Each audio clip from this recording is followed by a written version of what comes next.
Welcome to a very special deep dive podcast with a presidential candidate for 2024, Vivek Ramaswamy. So excited that you allowed us to come in and interview you in person here at CPAC. Welcome to the suite and to the party. I mean, such a party. Thank you. It's crazy. We're having fun. Yeah. Oh my gosh. Well, we have lots of questions for you, lots of which are probably ones that you're going to hear from other people that are interviewing you. But first, because this is a big, big race, you're getting in to a race that has a very, very big personality at the top already. So why you? Why now? Yep. And how are you going to set yourself apart from, say, if Governor DeSantis jumps in? So a few things I would say there. I mean, I think the big thing is national unity. I think I am the candidate in either party who's actually best positioned to deliver on national unity. And I say this as friends of Ron DeSantis is a friend. Donald Trump is a friend. Donald Trump in particular really cares about national unity. I think that's something that matters to him. I think he's misunderstood. But the question is who's actually going to deliver it? And if it was going to happen, it would have happened already. It's not going to happen by just pummeling the other side into irrelevance. And I've done plenty of that, by the way, too, through woke ink and otherwise. But that's only going to get us so far. There's some role for that. But it's also not going to happen by just showing up in the middle and saying, hey, guys, can't we all compromise and hold hands and get along and sing Kumbaya? That's not going to work either. I think it's going to happen by embracing the radicalism. I said this on stage. You come to the talk?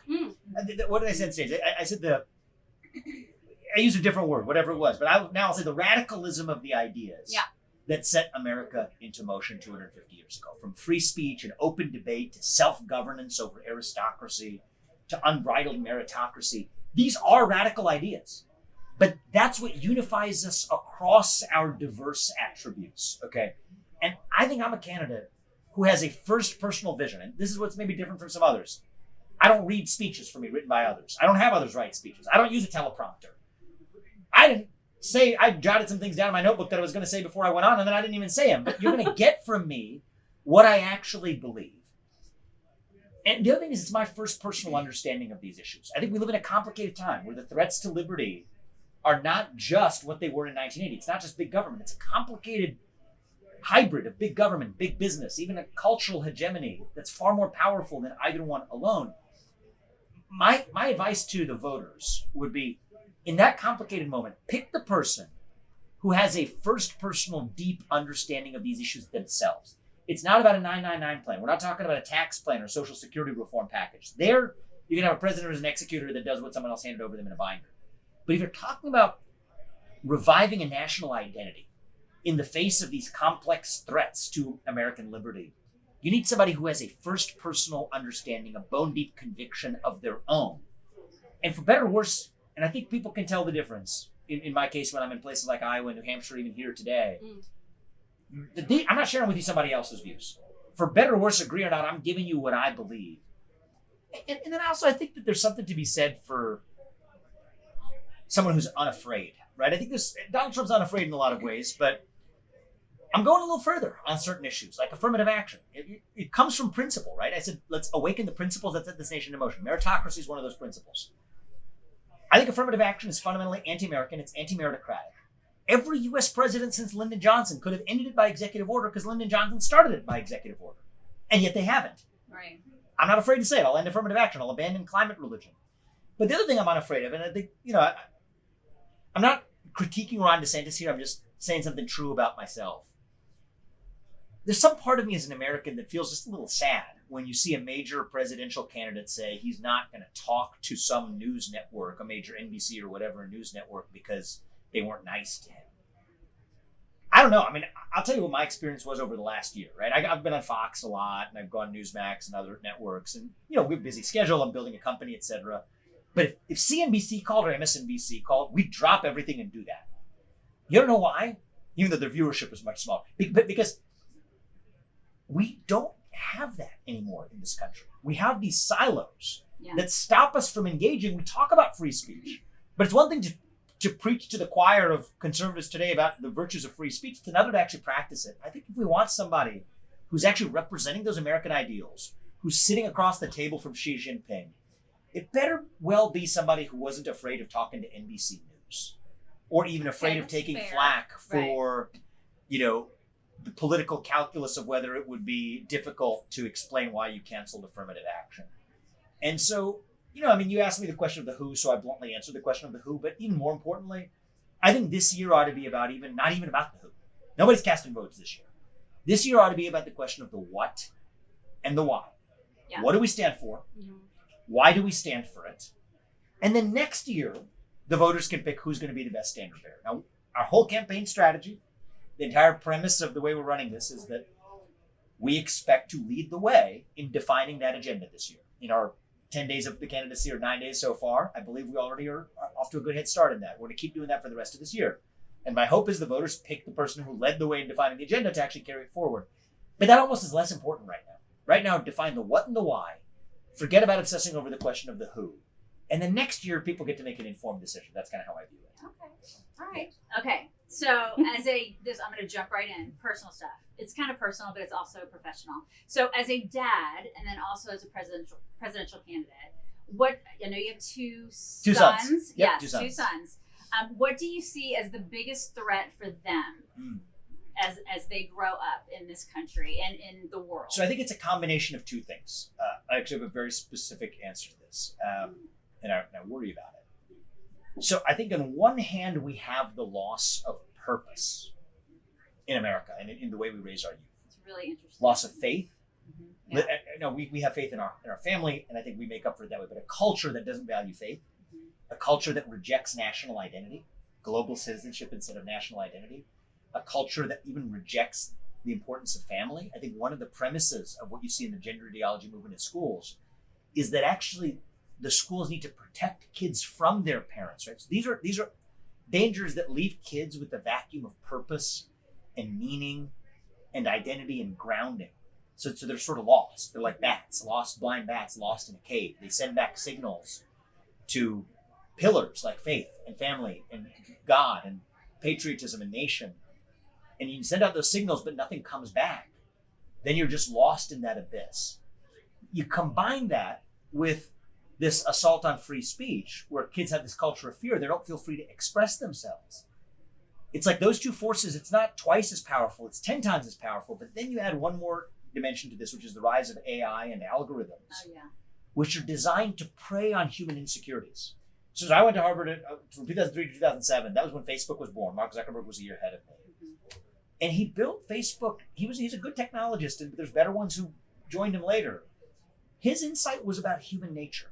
His insight about human nature was that if you could pick at people's insecurities, you know what the first predecessor website to Facebook was, or how he started it? Mm-hmm. So it was actually the site he developed. It was sort of a bootleg site off the Harvard directory of students, where he would pick pictures of students. So these are people you'd be in class with. Oh, is this the are you hot or not? Yeah. Yes. Okay. But it was a bluff. It was calling a bluff on human nature to say that I'm going to prey on your insecurities and pick at them. And you're going to click on things so fast that I can have a window into your soul that is deeper than you have into your own. And that was the insight that built modern social media. $1 trillion companies, Twitter and stuff came later. So everything Built is on his that. fault. Well, it's not just his fault. He was just the best at it. But in a certain way, it wasn't his fault. He was just the culprit at the end. It was the fault of a culture that leaves people vulnerable to this sort of psychic exploitation. The premise is so we need to fix awful. that. So the threat is the confluence of AI and algorithms combined with that vacuum of purpose, combined with a culture of fear that prevents us from speaking freely. That's the real out of the threat. tube. How do you fix that? You can't. I don't know. I mean, I think that it's out of the tube for my generation. I'm a millennial. Yeah. I was born in 1985. I think the cake isn't baked yet for the next generation. Yeah. Right? I think that we can get the things right in my son. My son, one's 3 and one's 7 months. So I would like to think the cake is not baked yet for them. Okay. I mean, we're going through hard discussions at home right now. Are we going to, we never thought we were going to do this, but are we going to homeschool? We might, actually. Part of me as an American feels sad about that because not everyone's going to be in a position to be able to do homeschooling. And so part of me wants to, as Gandhi said, be the change we want to see in the world and send them to public schools, as my wife and I both went to through 8th grade. And so we don't have the answers as parents yet, but we're thinking through these things. But honestly, it's my experience of becoming a parent that sent me on this journey too. It was the year that my son was born. I didn't mention that. I probably should have in my speech today. I said it was back in 2020 where I faced a choice of whether I was going to speak my mind freely or whether I was going to speak through the filter of corporate self-interest. But there was something else that happened that year. That was the year my son was born. And I think there's something about that changes your view of what's important. Yeah, definitely. Why without you're question. Oh my doing God. what you're doing. Mhm. I probably should have mentioned that in my speech. It actually was probably the most important element of that entire story, and I might have left it out. But anyway, I'm not too pessimistic about it. I think actually the next generation gives us somewhat of a clean slate, and we can go back to factory settings again. Yeah. Well, and I like that sense of optimism that you clearly have. I mean, you're talking about, when you talk about the whole national identity, we need to go back to what America really is about. But don't you feel, because I know you're the son of immigrants. Yep. I'm first generation American too. My parents came from Poland. Oh, okay. And so do you feel like I do that today there's a whole, it seems to me that every time I meet a first generation immigrant, they feel much more of a sense of America. Most of the time. What Absolutely. is that? I just, how do you I think there's something about human translate nature. that? I think there's something about human nature. So I have some wild ideas that are in the just for fun category. Okay, so somebody will play a gotcha game with me in the press 6 months from now, but that's okay. I'll deal with it. Yeah, but I think that there's something about making a choice that makes you value something you opt into. Right, so I think immigrants vote with their feet to come to this country, and even the first generation ones like me and you see what struggles our parents went through, to know the sacrifices they made to choose to be here. Are That we is just not not easy. explaining that story well enough? Well, I think explanation. I think we're not. I think that's definitely true. But I think there's something about human nature that you just don't value something you inherit versus something you actually had a stake in building or choosing. And so, part of me thinks a lot about the revival of civic service in America, not amongst adults, that's a complicated thing, but even among kids. I mean, summer break is something I put in Woking just as a thought experiment. Right? What if we use summer break to just actually create a sense of civic duty, civic pride amongst the next generation of Americans? You have a stake in building it and creating it. I had a fun kind of wild idea that my friend and I were spitballing about, but there's something to it. He says, look, there's too many people who are citizens of this country that probably shouldn't be because they don't value it. They see the flag, They but hate it doesn't it. mean it.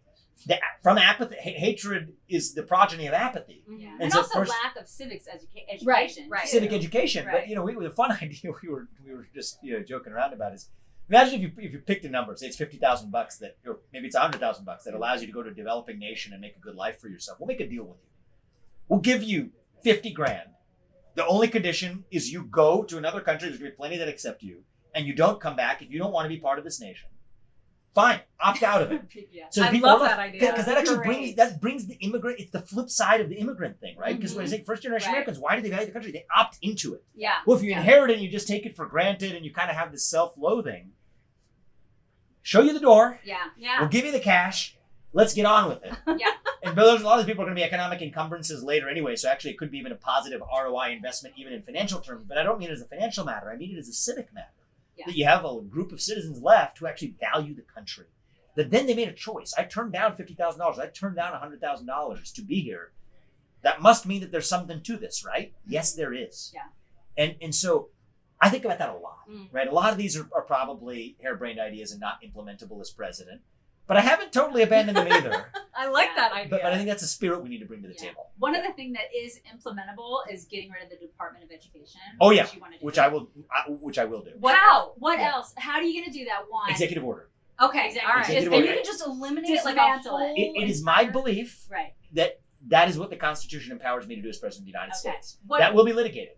However, I think this current Supreme Court will, at least a majority of them, and it's not the Supreme Court of 20 years ago, will share my interpretation. And then we codify that in judicial precedent so that future presidents can actually run the government that they're elected to run. Who would have ever thought? Okay. Right. And then what else will you get rid of? Like Uh, the as- IRS? Well, I said maybe? the FBI today. Okay, the So, FBI. so that one we're also solid on. Okay. And they're in two categories. So the Department of Education is an agency we need to get rid of and not have come back. Yeah. The FBI is an agency that needs to be dissolved, but we need something new to take its place. Mhm. And so the justifications are overlapping, but they're slightly different. The Department of Education should have never existed. There's no reason for the DOE to exist. The federal DOE, it should be done locally by the states and municipalities. And actually, a lot of people don't, you guys probably do, but not a lot of people miss this, is the rise of wokeism or whatever in schools. It's actually a product of the Oh, Federal Department of completely. Education, without right? question. You guys know this, right? So thank you. But people miss this and they think it's just the local school board. Well, the problem is if you have your head under the barrel of the Federal Department of Education and the strings attached becomes handcuffs, you have to adopt the agendas they impose on you as a condition for the money. So I love Hillsdale College, for example. They never took a dime. They never will. Yeah. Larry Arnn, he's my Yeah. hero for that reason. But that's why I think that's the category that's in. It should have never existed. Yeah. We need somebody to enforce the federal laws. But when that, in the case of the FBI, the problem is different. The agency is so rotten within. It's still the J. Edgar Hoover building that people walk into. It's called the J. Edgar Hoover building. I think we need to lock the doors, throw the keys in the Potomac, and just go somewhere else and build something new from scratch. And I think that that's the only way you're going to take the 60-year-old managerial rot that indulges itself to think that the rest of this democratic process is a sham. I mean, I think that's become the institutional culture of the FBI. Maybe it's been that way since Hoover himself. And this isn't a Republican or Democrat issue. It's controversial whenever you bring it up. But in certain periods of history, it's the Democrats who want to do it and the Republicans are all up in arms. And in certain periods of history, the Republicans want to do it and the Democrats are up in arms. But actually, if you take the area under the curve, okay, to use a mathematical term here, over 60 years, you actually find a pretty broad bipartisan consensus to do it. And I think there's a lot of people who are going to be very unhappy for me having said that on stage today. But I think it needed to be said. But more than said, it needs to be delivered on. And I take a view of Article 2 of the Constitution that I don't need. If you all elect me as your president, I don't need anybody else's permission to do it. What will Trump's nickname for you be? I don't know. I haven't spent a lot of time thinking about it, you know? You'd have to ask him. I'm not sure he's going to have... Well, here's what I'll say. I have a request. At least if you're going to make one, pronounce it right. Because people can't pronounce my own regular name right. So at least if they could get the nickname right, I would appreciate Did we it. get it right? You guys got it right. Okay. You guys nailed right. it. Yeah, we Vivek did. Ramaswamy. You get a lot of Yeah. shawarma, the chicken shawarmization of my last Sure, that's name or, happening. whatever. Yeah. So to give me the nickname, I'll deal with it. Just pronounce the dang thing right. Okay, that's Well, what we I need. ask because you are going to get slaughtered and attacked so hard, especially on the debate stages. And you're a businessman, like Yeah. he is. Yeah. So I mean, you're competition for him. You know, if you can't handle the heat, stay out of the kitchen. It's Right. politics. What do you Right. expect, right? It's Yeah. like going on a basketball court, a little bit of trash talk. We can handle it. If I can't handle it and have thin enough skin, I shouldn't be the one talking across the table from Yeah. Xi Jinping either. well, But that's true. I'm going to be able to. You're not going to hear me complaining about name calling. It's not my style. I'm not. It's just not the way I do things. Yeah. But you know what? Somebody wants to trash talk. We'll be on the court together, and we'll probably still be friends at the end of it too. What does your family think about this? Like, is that your wife and She's in family? for it. She's Really? in for it. Yeah, she's not a political person. I think at first when I brought it up in early December, she's like, "Okay, it's like a passing idea." But All does right. she know she'll let it be pass. attacked? Like, because that's she's Yeah. going to be up on the stages and Yeah, the spotlight, and she's That's probably the part that'll be more difficult for me, to be Mhm. honest with you. But she's tough. Okay. Yeah, she'll deal with it. She's dealt with war. She's a surgeon. She gave birth to our son in the middle of the first wave of the pandemic in New York City, where she's actually a throat surgeon. 3 weeks in, she gave her long maternity leave. She went back after 3 weeks doing open airway surgery on COVID patients. Well, it's really disappointing to hear what underachievers Yeah. you are. yeah, right. well, it's not I the know. achievement and more about we're called. We each have our passions. We actually care about making a difference in our own ways, and so we support each other. To tell you the truth, I don't know how we're going to make all. We have a 7-month-old and a 3-year-old. I don't know how it's all going to work out, but it will. Yeah. Because it's just like it's a non-negotiable, and we're going to make it work. And So- then what if it doesn't? So if president doesn't happen, Mm. so what would you be? Would you consider something else in politics? Would you be somebody's VP? Would you? I don't want, aspire to be a politician, right? Okay. So if I was entering a political career, this would not be the way you do it, right? I mean, I'd do a Senate seat in Ohio or a governorship or something like this. I'm doing this at a unique moment in time where I think there's a national identity crisis. It's going to take an outsider to be able to take a jackhammer to the edifice, shut down agencies, actually operate like a chief executive, somebody who deeply understands the issues themselves. I think that's an important part of this. And I think that there's no way to drive that national revival better than being president of the United States. Short of this, I really loved what I was doing until a month ago. I was writing books. I was churning about one out about every 6 months. I've got, a great company that I'm proud to have founded, Strive, competing with BlackRock, driving market solutions. It's a cleaner sport. You have a lot more latitude than you How do do in you do partisan all of that? politics. Yeah, Like that's a lot Yeah, of what is- stuff. You finding good people is the key, Do you right? sleep? I think getting sleep is important. It's like a bank. It's like every a bank. once in a while. You have a 4-hour night, but you get caught up with Right. with an Okay. 8-hour night a little Okay. later. Okay. To tell you the truth, it hasn't been time that stopped me from sleeping in the last 6 weeks. It's just I've been very excited about this journey, Yeah. but there's also so much on your mind that it's not that I haven't had like the ability to dedicate 6 to 7 hours to sleeping, but like 2 of those are just spent with your head spinning. Yeah. And so I think it's probably one of the things I'm going to get better at over the next year and a half Yeah. because this You thing's just gonna like be, think, oh my God, I'm marathon. running for president. well, there's just so much to do. Life is short, things to be Yeah. accomplished, Right. Oh my and gosh. so I think it comes from a positive place, but but we're gonna have to figure out how to stay. The excitement will come and go, but I think you got to be guided by the actual light that drew you into it in the first place. And Yeah. I'm trying to stay as closely in touch with that as I can through the whole journey. I think that's grounding. I think that's what's grounding for our family too. I think that's actually really important to my family is they don't care about the partisan politics, but doing something that's meaningful and doing it together. I think that's what's going to hopefully, make our family unit stronger. It's through the great that they're process. on board. Yeah. Because what a trying thing. Like, it takes a lot of courage, I think, for an entire family Mhm. to want to get behind something like this, knowing how mean the political scene is. I mean, it's just brutal. And I think you're the youngest. I think so, yeah. I think Yeah. you're the youngest person in it now. Somebody was telling me I think I'm the only millennial Republican Right. to ever run or something. I don't know. think, Probably I think you're right. Yeah, I I think mean, you're absolutely right. Yeah. Yeah. I'm not, I think Nikki goes a little too far in this direction of the generational change thing. I don't think that can't be a premise for candidacy. It's just not enough. But I think there's something to the importance of reaching the next generation of Americans. I thought, the question you asked me that really stuck with me most, and will have me thinking about this long after our sit down here, is what do I worry about for my kids? Right. We worry about that too. Yeah. We have kids too. And I think that it's what I care about too, right? Yeah. And so I do take some level of almost feel a sense of responsibility as the young guy in the race to actually think about what we're creating for that next generation. That's important to me. So Well, you've been so generous. Thank with you. your This is time. fun. So we This is a appreciate lot of it. fun. Yeah, Thanks. absolutely. Thank you. I appreciate Thank you. it. Really appreciate that.